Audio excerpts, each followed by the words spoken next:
Welcome everyone to Tertulia Office Hours. I'm Linda Hammes, and I am a co-founder of Tertulia and your host each Friday. Just a reminder to everyone that these sessions are available to all writers, not just Tertulia subscribers. So feel free to invite a friend, invite your writing group, invite your author community that you're a part of. Everybody is welcome. And I'm really glad you are here for this one because we have two special guests today, and I have to be very proud of this. Getting these two special guests in a room is something I think we'd be lucky to see at a big industry conference or a big event. It's a real privilege to have them together here. When we talk at office hours and in general, when authors talk about discovery and how readers find your books, the conversation often goes to social. It goes to the Amazon algorithms. It goes to book talk. All of these things are important. But of course, there is one very big ecosystem that I would say is the king of all book curation and discovery, and that is libraries. So libraries are what we're here to talk about today. One of the most powerful, as I've said, and perhaps most misunderstood channels in publishing. We have today to tell us how they work from the inside, Stephanie Anderson, Associate Director of Selection at BookOps, which means she oversees the teams responsible for selecting and ordering what is available to borrow at the New York Public Library. That is millions of patrons, and that's in general 4 boroughs of New York. So I am one of those patrons, very grateful. And we have Gila Charles Gonzalez, who has spent his career at the intersection of publishing, libraries, and media. Lots of interesting experience at Library Pass, publisher and marketing director at Writer's Digest, Library Journal, School Library Journal, and he was founding director of programming at Digital Book World. He also led the Panorama Project, one of the most in-depth research projects in recent years ever done on libraries. So between the two of them, Guy and Stephanie have very deep knowledge of the industry and about reader discovery from many angles. We're going to start today with a question for you, Stephanie, which is the big picture. Walk us through what actually happens when new books come to your team for evaluation. What is the selection process like? What are you actually evaluating? And how might this differ, extra credit, from what you do versus a smaller or more regional library? Great. Thanks, Linda. Thanks for having me. Really excited to be here because this is one of my favorite things to talk about. Librarians love talking about books, and certainly collection development, which is the librarian term for deciding which books to buy and put in the library.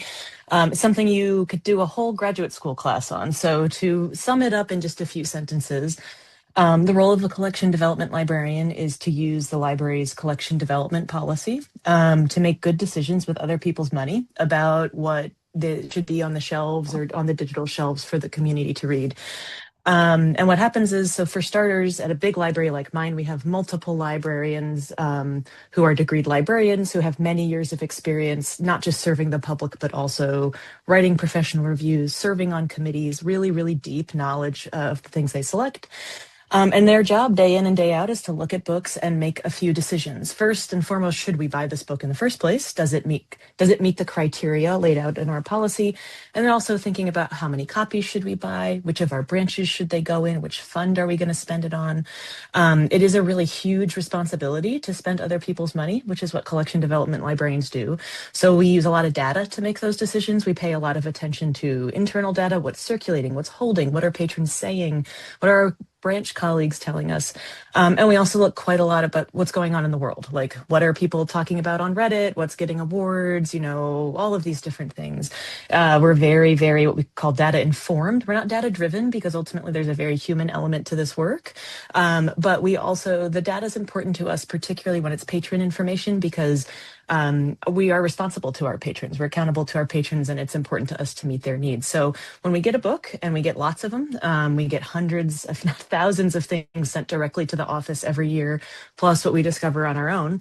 And a real librarian does look at every submission we get. What they're basically doing is the same thing they do every day. Does this book meet criteria, and does it fit in with the big picture of what we're thinking about?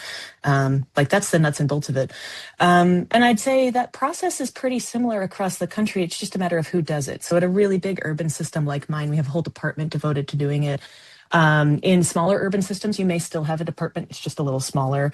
In consortiums, you may have people taking different parts of the collection to work on. I actually started my career in a one town public library where we had one person who kind of spearheaded it, but everybody, different librarians on the staff, took responsibility for different parts. Whoever's doing it, it is considered one of the better tasks in libraries, so it tends to be very coveted. I tend only to lose people in my department through retirement and nothing else. But the idea is that they are coming to the job with a lot of knowledge, and they're expected to keep developing that knowledge all the time. So even just the process of engaging and looking at the books is a big part of how we keep growing as selectors, as we call them. That's So just that's the mind-boggling. overview. Yeah. Mind-boggling the amount of data and what you're dealing with. Can I ask, in the past, let's say 5 years, what do you think is the one big input that's changed? Like you mentioned, what people are talking about on Yeah. Reddit. I mean, of course, there's the AI boom, but is there one thing that you're like, you know what, we never even looked at Book Talk before, now we do? Or what do you think is like, Yeah, I mean, I think my personal feeling, and we've been talking about this a lot as a team, is I think the book ecosystem is currently in the middle of a change on par with how it changed like after the Second World War. Like we are going through, not just because of ebooks, just like the combinations of the impacts of COVID on the industry, AI, the change of reader-driven discovery, like all of these different changes kind of happening at the same time. On the library side, we've lost a couple major vendors who have gone out of business, which has really changed our part of the ecosystem. We are really living through what I think we will see as like a generational change when we look back on it.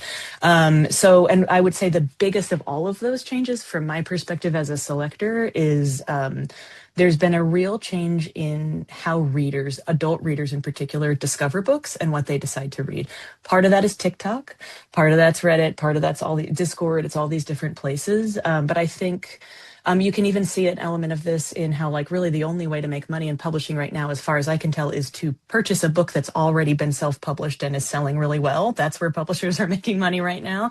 And that's a complete reversal of how even 10 years ago we would have thought about like launching a new romance writer or a new mystery writer or something like that. So this is a real challenge for selectors because a lot of our historical workflows come through what do the publishers have coming out? What's getting reviews? What's this? What's that?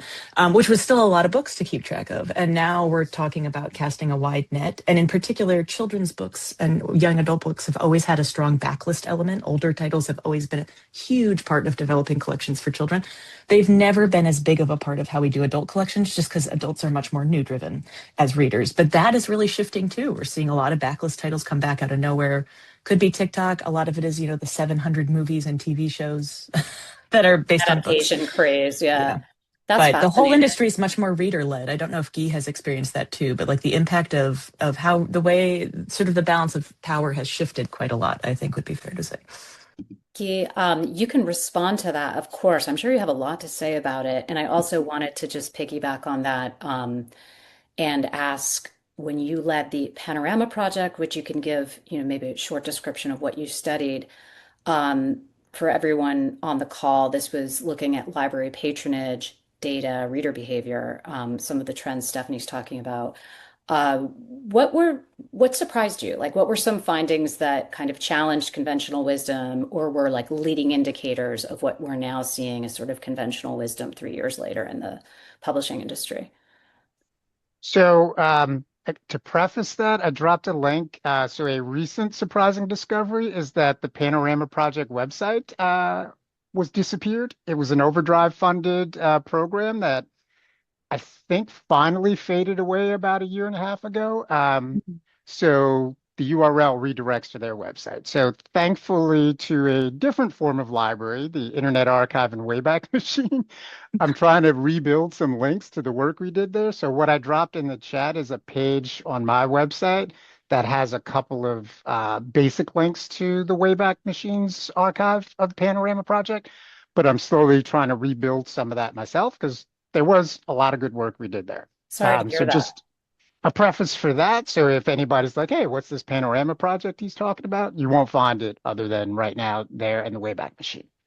So it was meant to be a cross-industry initiative, and the primary goal was to measure the impact of public libraries on authors and publishers, partly because there was this persistent and growing belief among some publishers that library ebook lending was cannibalizing sales. I started working with them in 2019. It was already a persistent belief. And unfortunately, it really hasn't gone away. All of the major publishers still price their ebooks for libraries under that logic. So, excuse me. In the research that we did I ran it for about 2 years. It existed for about a year before me and kept going for about a year after me. Um, the most surprising thing that I found in my time there in the research we did was actually that there were no surprises. Everything we unveiled in our research validated the previous 10 years of research about how libraries operate, how and why patrons use libraries, and there was nothing new. The surprise was the persistent messaging that no, that's wrong. Libraries cannibalize sales. So the what did surprise me was beyond that nothing changed with, hey, we're doing some concerted research around this to try and answer this question. Hey, here's the findings. Previous findings were correct. Libraries are not hurting you. Um, Big publishers still treat libraries like pirates rather than partners. They love the free marketing that librarians do, the curation, the selection, the promotion. Publishers love that. They just wish libraries would lend fewer books. Ebook pricing to libraries really is specifically to create friction, to make it harder for libraries to effectively lend out. So, any of you who are library users yourselves, you're probably very familiar with holds and wait lists. Those exist because the library can't afford enough copies to meet the demand. So, if you've got a 6 month wait list for a bestseller, that's probably because that bestseller is really expensive. A lot of people want to read it, and publishers would rather force you to go to the bookstore or to Amazon and buy your copy instead, ignoring the fact that libraries aren't stealing these books and giving them away for free. They're buying or licensing these books to share with their communities. So, a slightly different surprise was that the the there was a problem that publishers were able to identify, and one big publisher surprisingly admitted it was thanks to Amazon data. This was Macmillan back in 2020, right before the pandemic hit. Basically, Amazon was feeding publishers data because OverDrive allows you through your library to read your library ebook on your Kindle.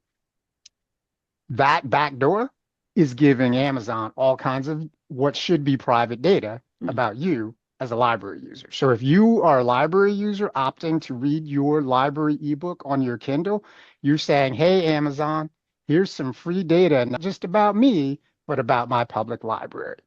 So publishers' business model, big publishers, is still primarily built around bestsellers and hardcovers. Their P&Ls, that is the priority. They're big name publishers. Getting that hardcover on the bestseller list, that is priority number one. And if you look at the pricing for different formats and how they engage, even in marketing efforts, it's all about that.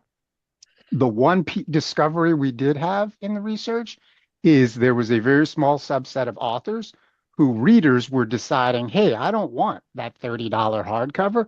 I'm going to borrow that at the library. Not because libraries were cannibalizing sales, readers were choosing a more affordable way to continue reading the books they wanted to read. And so the problem for publishers is by ignoring consumer preferences, which anybody in business knows is a bad recipe to stay in business, they decided to create this friction. And that was the one non-public finding because no publisher would ever go on record with showing us the data and letting us publicize it. But I personally spoke with 3 different Big Five publishers who referenced specific authors that this was affecting, and that was hurting their bigger picture business. And that's why we basically have these onerous ebook licensing terms.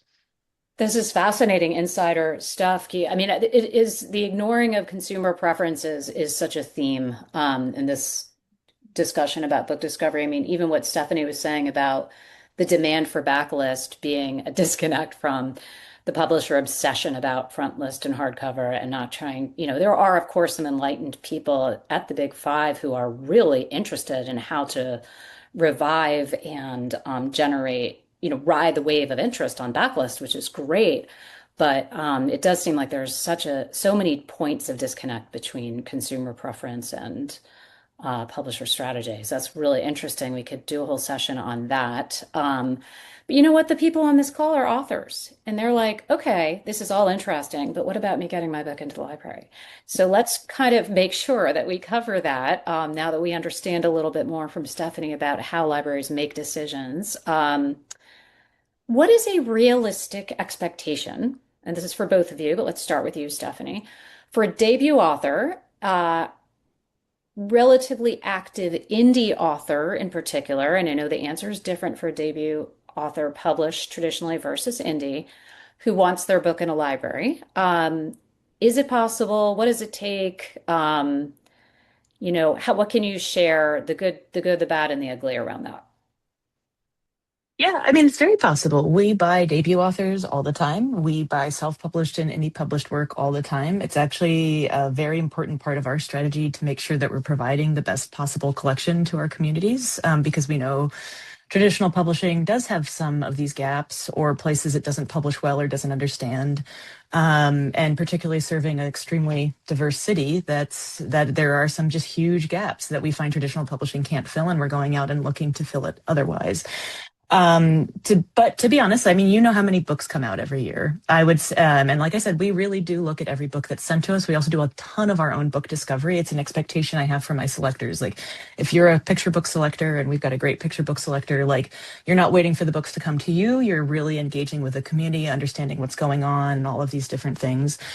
I think what we see, to be honest, is a lot of folks who publish a book, whether it's traditionally or on their own, is it's really hard, not just for libraries, but across all parts of the book publishing process, to know how to market your book as beyond you having written it. So we get a lot of books, like, to give you an example of something that doesn't work.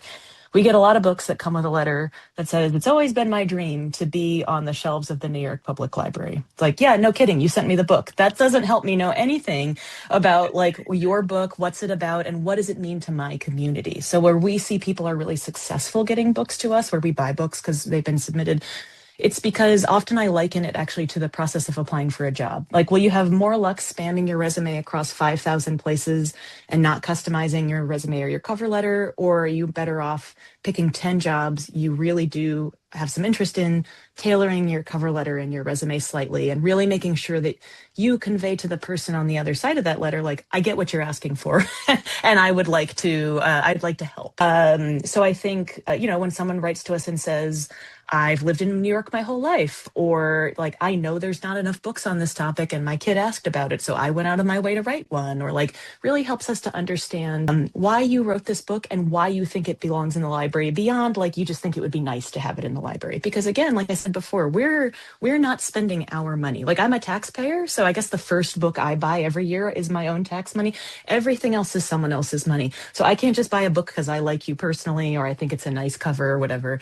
It's really got to meet the standards that are laid out in our policy, and fit into the collection we have. Like, as another example, we do get a lot of picture books sent to us, and we might get a letter that says something, just making it up, but like, this is a really important picture book to have because it's all about colors, and children need to learn about colors, which, like, totally agree.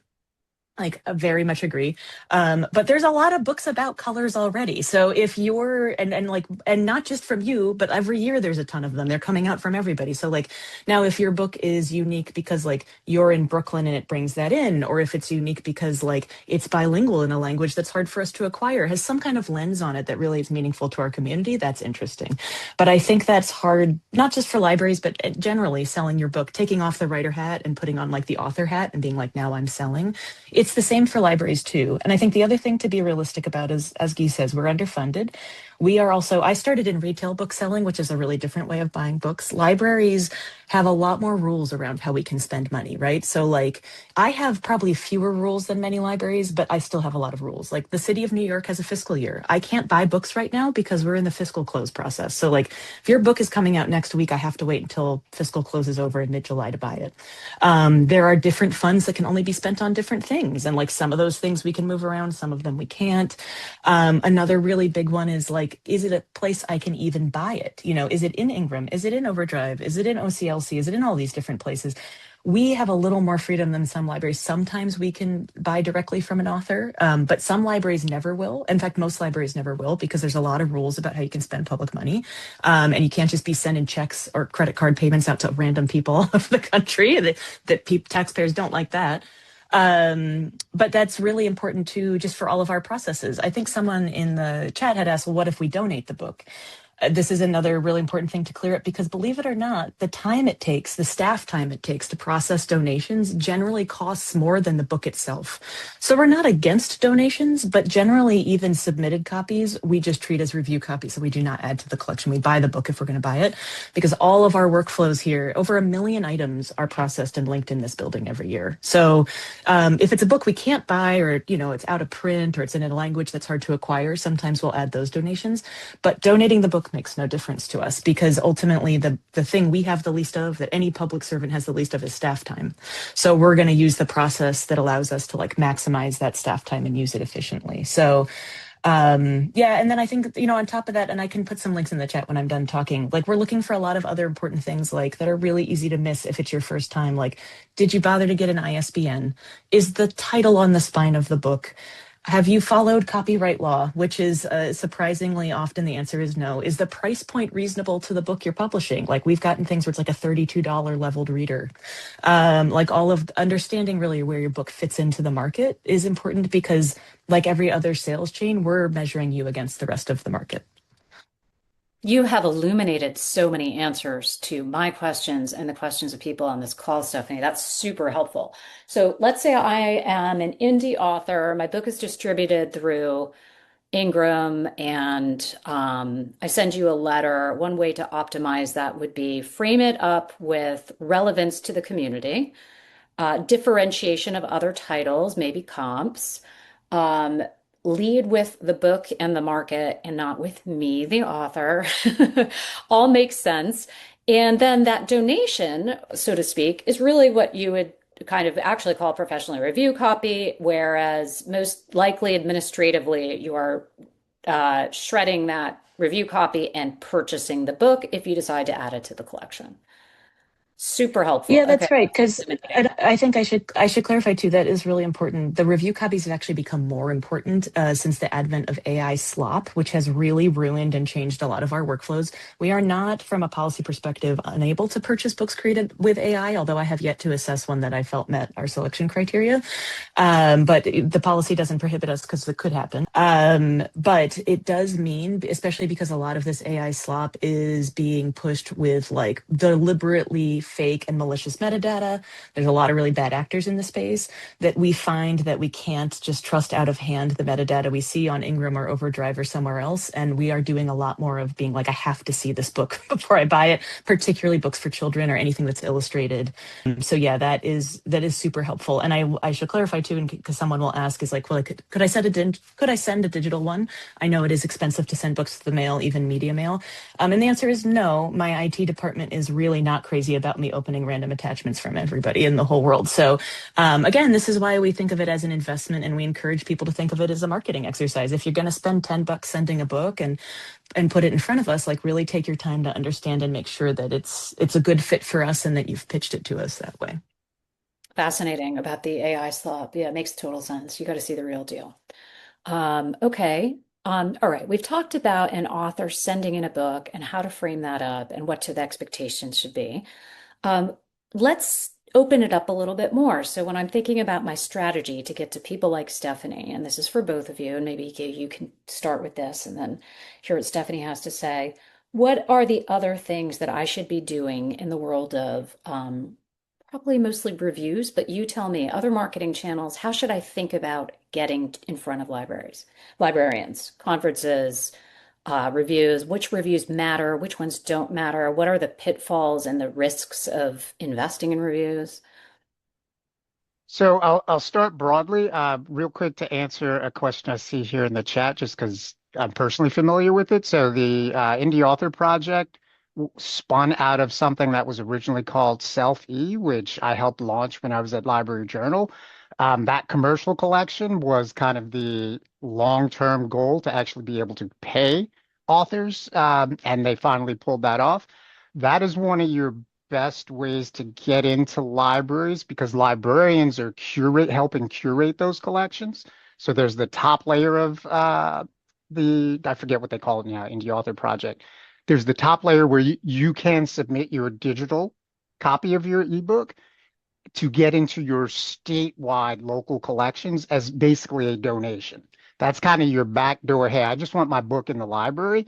That's probably to my knowledge, the only way currently to do it and at least get a foot in the door. And it makes it easy on the librarians. You're not sending Stephanie a PDF that she can't open. Um, but also a lot of libraries have participate in the statewide competitions that they do. It's one of the few non-traditional awards that I'd say actually carry any credence in the library space. There's a ton out there that authors have their logos all over their websites. They're absolutely meaningless to anybody but the author and the companies you paid for those badges. But Indie Author Project is a legit one that I would encourage you guys to check out. So bigger picture, when it comes to librarians, I remind people that librarians were your original book influencers. And with every iteration of social media where some new influencer group comes along, librarians are on those networks too. So Stephanie at one point in her bookstore career was kind of an online book influencer. She had a blog, she was on Twitter, she was a big deal that people knew like, hey, if Stephanie talks about my book, that's going to have some influence. So first and foremost, like all the advice you get about social, being engaged in communities that are relevant to you and your work, you're going to organically bump into librarians who are interested in that kind of work. And that's an opportunity to develop authentic relationships, not the, hey, can you put my book in my library? I hope you've all gotten general advice to not always be selling, to be engaging, be authentic, be developing relationships, getting to know people. Librarians are those people. Treat them like people first that happen to be librarians, and you'll go a long way to kind of building relationships that might be able to get your book into libraries. The other thing I tell authors all the time is unless you live in New York, don't worry about Stephanie. Where do you live? Focus on your local library system, your regional library systems. Have a library card, check out books, get involved in programming, volunteer to produce programming. If you have particular expertise in something, whether it's literally just in writing, hey, I want to teach a writing workshop, or you're a nonfiction writer and you've got a particular expertise in an area, libraries love to offer their community programming. Don't treat it as, hey, I'm going to make a money-making workshop through the library. No, you're contributing back to the community. You're sharing your expertise. You're building up your credibility and relationship with the library. That to me is the best place to start before you start jumping on these, hey, what is my list of 100 library systems I can send my pitch to? Start local, develop those relationships. Those libraries are very active in networks you'll never see. And if your work is good and they like it, they're talking about you, and you'll probably never know it because Google Alerts isn't going to pick that up for you. But it's a great way to build that. And then, real quick on reviews. Reviews, and Stephanie can correct me if I'm wrong, are no longer the kind of required thing they used to be. A lot of systems used to have like weird rules of you got to have 2 professional reviews before we can take a book. The one caveat I believe with book bans is if you're working in areas that are remotely considered controversial, and that's so broad these days, depending on where you live, professional reviews can be important to librarians as kind of a backup to validate, hey, you don't value my expertise as a librarian. Here's other justifications for why we've put this book in our collection. So if you're in those if you're writing in those categories, professional reviews have value, but you got to remember they run on timelines that most indie authors don't respect. 6 months out, if you're not ready to give a book to a review outlet 6 months ahead of your publication date, your chances of getting a review are practically zero, especially if you're just an indie author with no platform, they don't know who you are. Most review organizations are working on a 3 to 6 month timeline where they're getting the book, they're assigning them out to reviewers, which, by the way, most of them are librarians as well. Publishers Weekly, Library Journal, Forward, Book List. The vast majority of the reviews being written for those publications actually are being written by librarians, including Publishers Weekly, which doesn't do bylines.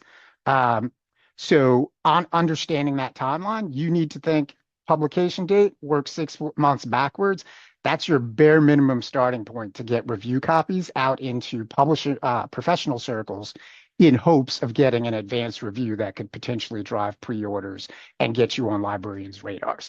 Because librarians still pay attention to reviews to surface books that they might not be familiar. If you're not on track to be a guaranteed bestseller, reviews are one important way to get on librarians' radars for them to even think about and even know when you're, if you do go hey, I'm going to send you my book, maybe you've already been on their radar because of a review, and then you're referencing that review versus a cold pitch that's just like, hey, here's my book, here's the relevance. Lots of great advice here. Excellent. I mean, I love this sort of think about what you can do for your community. I mean, that seems really basic and a great thing. And I know a lot of authors on our call are already doing this. So if we have time in the Q&A, maybe people can share their own anecdotes of what has worked for them in terms of gaining visibility as an author. Mike says in the chat, one book in a library can lead to word of marketing that sells your book. Well, especially if you do a talk about that. So that's fantastic. And on reviews, a few follow-up questions here. Actually, maybe we can turn to you, Stephanie, and you can give your take on reviews, anything you want to go deeper on terms of what Guy said. And then also we have a question from Wendy. Do librarians care about your seller rank in Ingram? For example, that acceleration desire score that Ingram has and things like that. Like how much do those types of things factor in? So one is which reviews matter? Heard you loud and clear, Guy, that you need to be thinking in advance 6 months minimum. Which ones matter? Any that don't matter? And then other signals such as sales rankings. Yeah, I mean, reviews are not the be all and end all. And secretly they never were because there's some categories of book that never got reviewed. Like children's series often don't get reviewed past the first couple volumes. A lot of types of children's nonfiction has like a very specific review cycle. They are still important, not just because and I am myself a Kirkus reviewer. So it's something a lot of our selectors do reviewing because it's actually a really good way to keep your skills up, and be engaged as a librarian. So we take them very seriously because we know they're not biased and they're really the only form of unbiased book feedback on the internet at this point. It's not to say that I don't look at Goodreads, particularly because I was most recently a romance selector and Goodreads reviews were helpful for that when a book was republished, because there wouldn't be a traditional, there wouldn't be a review because Bloom Books is bringing it out, but if there's 5,000 Goodreads reviews, then like that might actually give me a good sense of reader response to the book.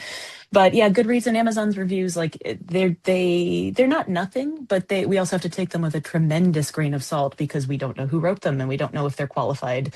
That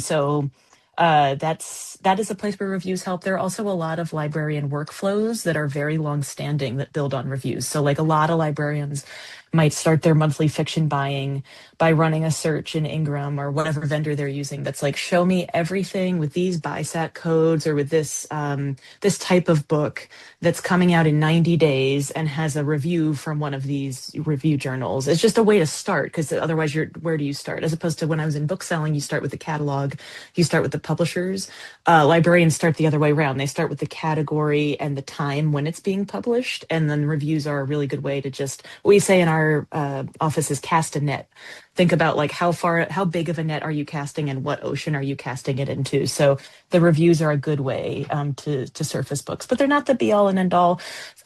You'll see if you click through, our selection criteria include reviews, but they include a lot of other things too, like what's the credibility and how well do I know the publisher? What's the credibility of the author? What's the media coverage of this book? Where does it fit into our overall collection needs? There's a million other criteria that we're applying. Reviews are useful just because they help us assess a lot of those criteria at the same time, and we know they're trustworthy.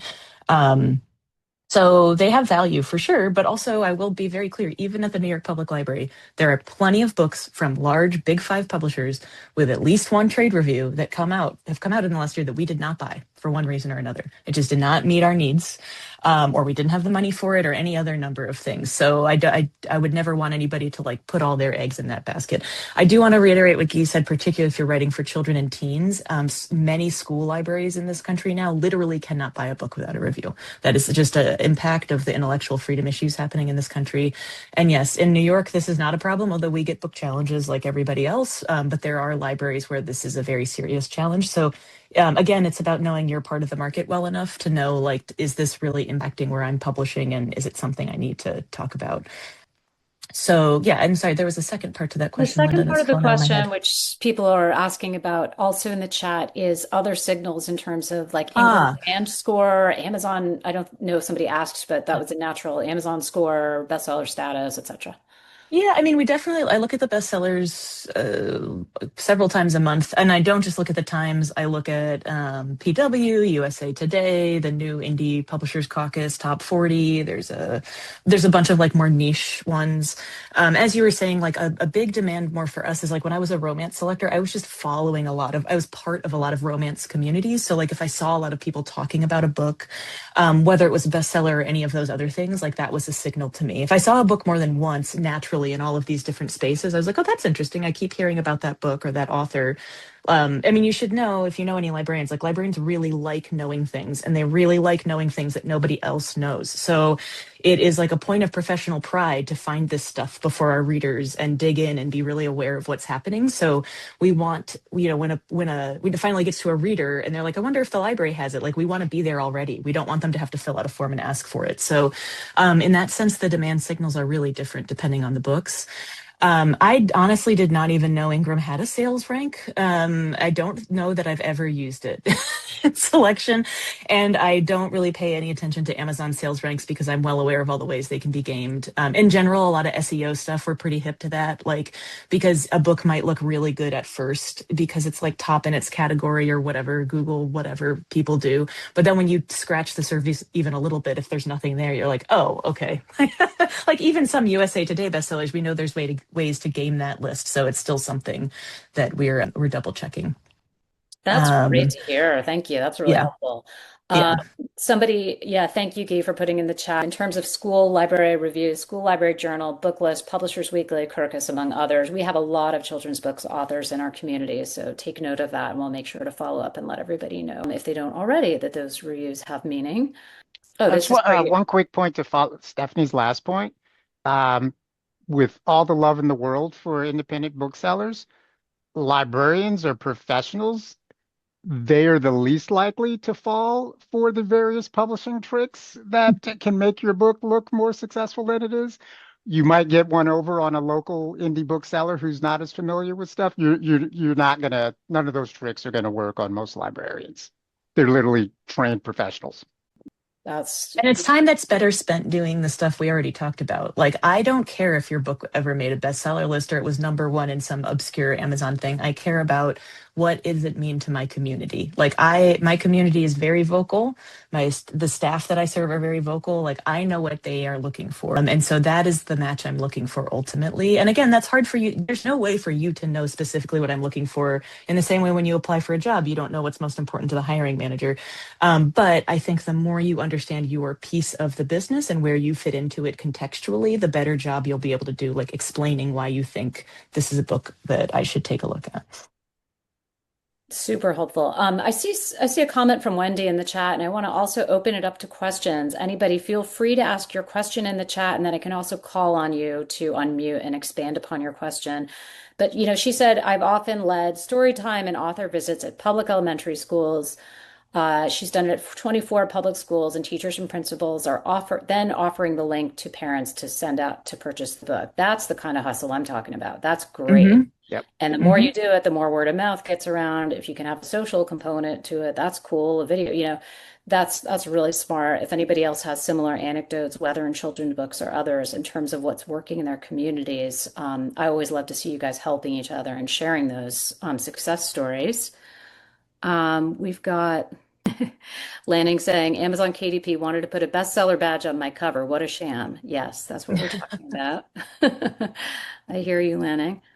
Wendy just did a reading at Word Bookstore, and 6 kids and their parents from the school came to support.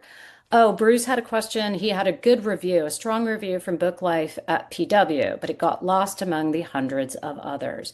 Do Book Life reviews mean anything to you? I would love for one of you to comment on that, just specifically around reviews for indie authors. How is it different than I mean, I reviews for think traditional? And sorry, and one more thing, the importance of yeah. metadata. Oh, well, yeah, I could talk about that for an hour. I mean, I think, I think where those reviews are useful, like Book Life or the paid Kirkus reviews, is like they give you a way when you're pitching to show that you are thinking like that the book has been thought about by someone who's not you or your family. So yeah, I don't know, to be honest with you, I don't think librarians are necessarily reading every single Book Life review that comes out every month, but they do give you that wedge to be able to say like this book has been taken seriously in this way, and here is like a non-biased review of it on top of whatever else you're adding. So I think they're an important add-on for sure. But yeah, the metadata is almost more important in a lot of ways because like if you've not assigned your BISAC codes correctly, if you didn't upload a cover, if there's no information about the author bio, like we sometimes get emails where someone's like, "How did you not buy my book? I live in New York City." It's like, well, first of all, that's a lot of people. But second of all, like, how would I have known this? Like, we'll go back and look and we'll be like, it's not in their author bio, it's not on their website. So, like, I think really paying attention to metadata is the thing I would pay for personally, because I am a librarian and I even know I'm not a cataloger, I'm a selector. Like that's a real skill set too, understanding how metadata works and how it works in the ecosystem of the book world. But yeah, sometimes when I'm like, I was just doing it today because I'm putting together a card of nonfiction books for adults about math. Believe it or not, very common request for us. Like I'm an adult who forgot how to do basic math. Please help. And it's really hard because people like aren't use it, like a lot of the ways the books are described in the BISAC codes are just like not great. So I'm actually doing a lot of the discovery outside of my vendor platforms because the metadata people used is just like not ideal. So yeah, the metadata is very, very, very important to librarians. And the good news for you is it's a business opportunity because publishers are very bad at metadata also. So I think the independent and small press authors who take the time to be good at metadata, offer their books through library channels, and especially with OverDrive, choose like affordable, thoughtful license types, that is a tremendous business opportunity because the large publishers have left that opportunity on the table for you. They're not interested in doing those things. So that to me is a good investment of your energy. Cool. I love that. Yeah. So a few things. There's this series of How to Rock Middle School. Highly recommend for anybody who needs to brush up on math in middle age. As somebody who has a rising middle schooler, I bought it for them and I was like, wow, this is just really dusting out the cobwebs. So that's my book influencing for the day. And then the metadata we had Ingrid Spark on here last Friday, and talking, of course, they're always evangelizing around the importance of metadata. I see a future office hours in our future people. We're going to do a metadata workshop, and I think that just want to triple underline what Stephanie's saying about how important it is, even though it doesn't seem glamorous to people when they first start writing books.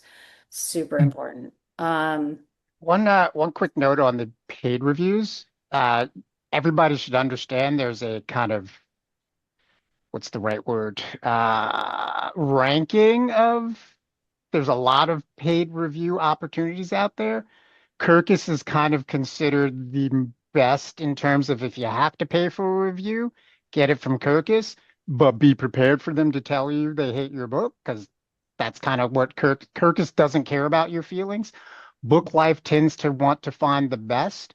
Those are the two that are backed by legitimate organizations that will at least put your review out in the world. 90% of the rest out there, other than maybe a piece of your social proof on Amazon to convince readers that somebody else liked your book, most professionals, librarians, and booksellers alike know that these other organizations, those reviews, you paid for them, and the only reason they exist is to sell authors' reviews. So be really careful about if you're in a position to have to buy a review. There's really only a handful that I'd say are legitimate. If they're not associated with a legitimate organization and are putting that review out in the world on your behalf, probably not worth the money. Spend point, metadata services, the one place authors should consider investing a little money because big publishers are still bad at it and they spend a lot of money on it. Helps you Mhm. rise to the top a little bit. Yeah. Yeah. Mhm. Interesting. Yeah, we're living at peak scam. Careful, dude. Yep. Yep. Yep. Watch your back. Lots of fun questions here. Najed, I hope I'm pronouncing your name right. I'm gonna give this one to Yuki. My book cover was shown on the the Times Square billboard this year. Is this helpful to draw attention to my book? Any advice? I'm giving you that one, and I'm giving you Bruce Lewis. Can you just give us like the tiny crash course on OverDrive? He wants to a little more on that. All right. First on the Times Square, please, for God's sake, don't spend. I know who's selling that, or at least one of the major ones. Don't. It's a waste of. It's an ego boost. Like if you want that vanity boost, go for it, and you've got the money. But understand that is an ego boost. It is not going to drive a single sale for you. The people who are running around Times Square looking up at those, highly unlikely to be your readers. Just not worth like go burn the money.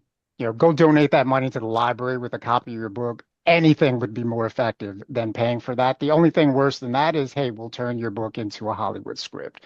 They are versions of various scams that have been around forever. OverDrive, big picture, they are they are the Amazon of library ebooks. They're the 800-pound gorilla in the market. Having your book available there with realistic pricing, you are not competing with the big five, so do not offer metered and expensive licenses. Perpetual licenses as an individual author, like your best affordable perpetual license, that is the best way for a library to be like, hey, I'm going to take a chance on this book. The OverDrive generally does not work directly with individual authors, so you've got to work with a platform that does distribute to them. I believe Ingram Spark does support Mhm. OverDrive and direct to what do they call Draft direct to to digital. draft to Draft to digital. digital. Yeah. They Mhm. also support OverDrive. In both cases, though, get your metadata right, get your pricing right, and just being available does not mean you're going to be acquired by libraries. You still got to do the marketing, you got to get on their radar.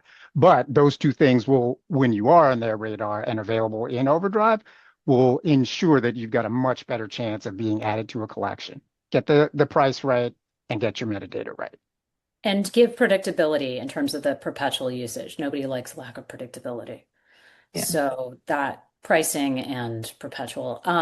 When in an author's life cycle should they do that? When should they be thinking about that? From the beginning or yeah. From the beginning, because it's very rare. If I go look for a book and it's not there, there's got to be another reason, a totally different reason at a later date where I go look for it again. So like, and this does happen particularly with OverDrive, like, because a lot of self-published authors don't add things until pub date. They're not there pre-pub. So like I just had this happen this week actually. Like a staff member asked me about a book that's being self-published in September and it's not in OverDrive yet. So like that one I probably will go back and look for again because like the staff member is going to come back and ask me about it again. But you should not be marketing your book to libraries if they can't buy it because the amount of time that we spend assessing each title is not a, some titles we are spending a significant amount of time looking into. And if I go to all that work and then I can't buy the book, like something really crazy has to happen for me to go back again and reassess it and buy it again. So I think that's kind of to Guy's point. I know that's really different than how a lot of indie authors think about their publishing cycle, but all of us are thinking 3 to 6 months in advance most of the time. Or if you're waiting for the book to come out and you want it to be out in retail for a few months and then come to us, I think that's fine too. We see people do that all the time, but like don't start sending things out and doing all that extra work until it's in a place where we'll be able to acquire it once you tell us. But what if it's does the book need to be in multiple formats? Maybe taking kids' illustrated books aside, like what if it's out in print and it I can be mean, I think published? it's a missed opportunity not to. If you wrote, like, let's say, I don't know, a memoir or a fiction book, it's a huge missed opportunity. Keep in mind, one of my limiters. So, like, the two first principles of collection development are on the one hand, there's an infinite number of things to buy, and on the other hand, there's a finite amount of money, space, and time to buy those things. Right? Those all collection development springs from those two first principles. So, The space is one that we don't talk about as much, but it's very real. Like New York City has a lot of branches with a ton of circulation that are very small because this is the most expensive real estate in America, right? But ebooks, like as Guy's saying, like a well-priced ebook that I'm like, yeah, that might work. Like maybe I'll try it as an ebook first, and it's right here. I can buy it. My patrons will see it tomorrow, opposed to a print book where it's like it's going to take a few weeks for it to come. Then it's going to have to be cataloged. It's going to have to be processed, and I have to figure out which branch has room for it and all those different things. So I just think it's a missed opportunity if you don't do it. If it's easy enough to do, I think particularly if it's a debut or you're not well known, you're trying to get your foot in the door, it's a much easier for many libraries to acquire to take a flyer on a well-priced ebook than a well-priced print book. That's just the reality of like the supply chain and everything else that's true in the book industry right now. Again, aside from like illustrated children's books and things like this. That's extremely helpful. Sid is asking in the chat about being in KDP Select and OverDrive. I assume that's fine. The KDP Select exclusivity has more to do with other platforms, I think, than distribution, as far as I understand, right, Guy? For a while, you couldn't. Indie Author Project was kind of the only backdoor to libraries if you were exclusive to Kindle. I believe there has been some changes there. Generally speaking, I'm not a fan of Kindle exclusivity for a million reasons, but in particular, like if you claim to believe in libraries, Kindle exclusive is spitting on that claim. So at a minimum, once you're starting to think seriously that, hey, libraries are a thing I want to be involved in, you need you can't be Kindle exclusive. So you got to have that go wide strategy, and then OverDrive becomes accessible to you. The print opportunities become accessible to you. A lot of libraries will very reluctantly order even Amazon's publishing imprints. I think that's eased up a little bit over the years, but that was controversial even for their traditional publishing arms because those ebooks weren't available to libraries, only print. Yeah, and I will say, like, I think that is probably the most common mistake we see in our things is people are like, you can get the book from Amazon. Both print too. Like, I don't buy books from Amazon in print. That is not something the city of New York wants us to do if we can help it. So I think that's a really important takeaway is like exclusivity or not, like, and I agree. I this happens with I get a not insubstantial number of purchase requests for self-published books as ebooks that I cannot buy because they are only available through Amazon. And again, I think it's important. We didn't say this at the outset. Like, you have to understand, I don't know what your goals are for your book. Like, if your goal is to make a ton of money writing, adrenaline novellas, like maybe you don't care if I buy your book or not. Maybe you are going for the 99-cent deal on the Kindle and that's your goal. That's fine. I don't think not every book works in libraries. Like, if your book is a journal, if it's an interactive book, we don't buy books that people can write in. That doesn't work with a public library. So like, if that's your book, like maybe then this matters to you. But as Guy says, if part of your goal is longevity and access, and it's not, that wasn't just enough to you to write the book. Anyone can write a book. You wanted to share the book. Then I think you have to decide whether we're part of your goals, and then lets you decide if any of this stuff is worth your time. Know your customer. Bruce has asked, can we just go take a dot deeper on Indie Author Project? I think this is probably for you, Guy. If you could just reiterate what exactly it is and what authors should know, like how can they engage with it? So I think somebody posted the URL, or if not, I'll get it here actually. So basically, they are now owned by Lyrasis. They were acquired. They originally started out as a part of BiblioBoard and a joint relationship with Library Journal. That's when we launched the Selfie platform. That over the years evolved into the Indie Author Project. The fundamental idea hasn't changed, giving indie authors an in to specifically library digital collections. They have a few different opportunities. One is a straightforward, hey, I want my ebook available in the state I live in to any libraries. And then they have their commercial collections, which has a curation layer that librarians are vetting those books and deciding, hey, these books actually have merit, value. Any book in the commercial collections, it's almost like a traditional publisher has signed you to a book deal. You're not giving up any rights. It's just that book has been vetted. Librarians look at that collection different from the overall free collection. And then they partner with libraries. I don't think every state has a statewide program, but a lot of states have a statewide program that's managed by the Indie Author Project, where they pick winners every year. legitimate. It's one of the legitimate non-traditional award programs out there. And then, so every state has, and I think last year or 2 years ago, they moved to a genre level. So there's actually more opportunities. Um, so it's access to libraries, it's an award program, and then there's a culmination annual award of an author of the year. That's something I've participated in judging every year. And that's more about the author themselves. The books have already been vetted. What we're awarding basically is the author that we believe has the most compelling potential to really break out as an author themselves from a marketing and commercial perspective. But Super. definitely one I would encourage people to check out. Absolutely. No doubt. That sounds great. Well, listen, we're getting to the top of our hour, and it would not really be a conversation about libraries without talking about challenges, book bans. We've touched on it. Question for both of you to just share with us before we go on with our Friday and our weekend.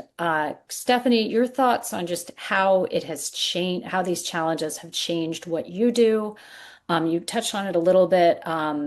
How any impact that's had on, just decisions for collection development and for both of you, looking out at the library um, ecosystem, what is your assessment of where we're going with this? Like, is this getting better? Is it getting worse? Are librarians holding the line on freedom to read? What can you leave us with in terms of your take on optimism, your most optimistic take on what we can do to preserve the freedom of read? Well, let me start with that because I think that's important to note is that there is a lot of bad news out there. And the places where we see good news, it's because there's been a lot of communities in America where someone has tried to do this and the rest of the community has come forth and been like, what? I think many people aren't aware this is an option or this is a thing that's even happening. And then when they find out someone's gotten on their library board and is trying to cause problems, there's been a lot of really uplifting stories of communities where a bunch of people showed up to the next library board meeting and they're like, absolutely not. I mean, we know the research we have shows us that most Americans don't want libraries to remove books. They trust librarians, both school and public librarians, to make good decisions about books. Like the vast majority of Americans think this is a bad idea. And it's a small group of bad actors who are receiving, I am sure, a lot of dark money to cause problems. As a person, one of my jobs for the library, if someone challenges a book, I get the form. The reason for that, even though I don't send the letter, someone much more important than me does, I get the form. And the reason for that, and the reason all of this process I told you about is so important, is that if you say you don't think a book belongs in the library, the first thing I'm going to do is ask myself, like, well, did we follow our own procedure when we bought it? Because if we followed our policy and our procedure and the book meets our criteria, my answer is going to be no. We're keeping it. And this does happen again, even in New York City. We get different challenges than the rest of the country, but we get them. Black or But white? that is, Yeah. yeah, it happens. And we get them from across the ideological spectrum. I think believe in this book and we reread them. We go through the whole book. I've read a lot of books I would have missed otherwise because somebody challenged them. And we say, nope, this meets our criteria. It had a review, or we thought the quality was good, or whatever it is, then we're keeping the book. And so to that end, we have made no changes to how we select books. It is just part of why we've really doubled down on we have the policy we have the procedure we have. That's our protection. I want to acknowledge I work for the largest public library in America. It has its own legal department. We have very powerful trustees. I feel very protected in my job. I know that if anybody ever tried to come after me for buying a book or not removing a book, I have a lot of protection. My colleagues in other parts of the country are not so lucky. There are places where libraries have closed because of actions. Particularly, our school librarians are the most impacted by this. They're often alone in their buildings. They don't have anybody to work with on these things. Their administrators are happy to hand wave to make the problem go away. So don't worry about me too much. Like this is part of our job. It's a part of our job we take very seriously, and we don't allow the threat of a. Also, I have to tell you, at least the challenges I get are kind of unpredictable. Like anytime we ever buy a book, we're like, someone might not like this. Somehow no one notices it. And then the book we actually do get challenged. We're like, huh, who would have thought? So we don't waste a lot of time on that. But I want to be honest, there are parts of the country where this is something people have to think about. The best thing you can do is give the librarians the tools they need to do their job well. Do not write, do not worry about this when you're writing. Do not, this is not your problem. This is our job. But what you can do to help us, and why we take this process so seriously, is we know that this is what's on the other side of it. This is the flip side of the coin. So we need this information. We need to follow our process because that's what allows us to stick to our principles and how how we do our jobs. Thank you for that. Gia, any other final thoughts? To kind of expand that, so I've spent the last 5 years working with librarians across the country, with Library Pass and Comics Plus in a medium that is particularly open to challenges because of the visual aspects of comics. And to Stephanie's point, we work with big city systems that have systems that support the librarians to do their job. And we lost customers because librarians were just too afraid that they didn't have the support. They weren't the ones questioning content, but they were worried they didn't have the systemic support, the administrative support. And this goes back to my point earlier. Like, your best way to help libraries, start local. You may think you live in a town that doesn't have a problem. Like, the part I live in northern New Jersey, most of the towns around me is pretty liberal. Nobody believed there was a problem. One of the richest towns next door to me in the state had a challenge. That community rallied and shut it down, but it can't happen here, don't believe that. So whether you live in a place that feels relatively liberal and hey, there's been no challenges, we're not worried, engage with your library. Actually talk to your librarians and be like, hey, what's going on in our community relative to this and how can I support?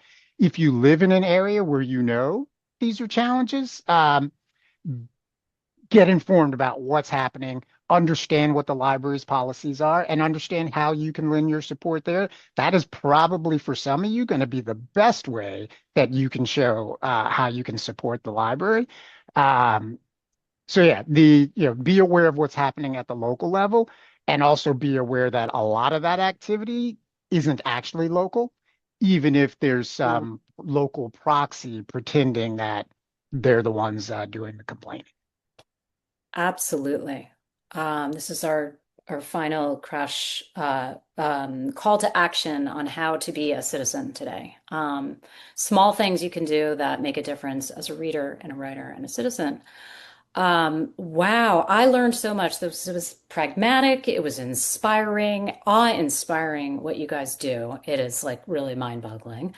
I personally learned a lot, and I can see from all the love in the chat that this one has been extraordinarily valuable for our author community. And I'm thinking of 10 more topics that we could go deep on with you guys. So hopefully you'll come back to us next year and we'll dig into those. But thank you so much for your time. So appreciate it. I learned a ton, and thank you for everything you do.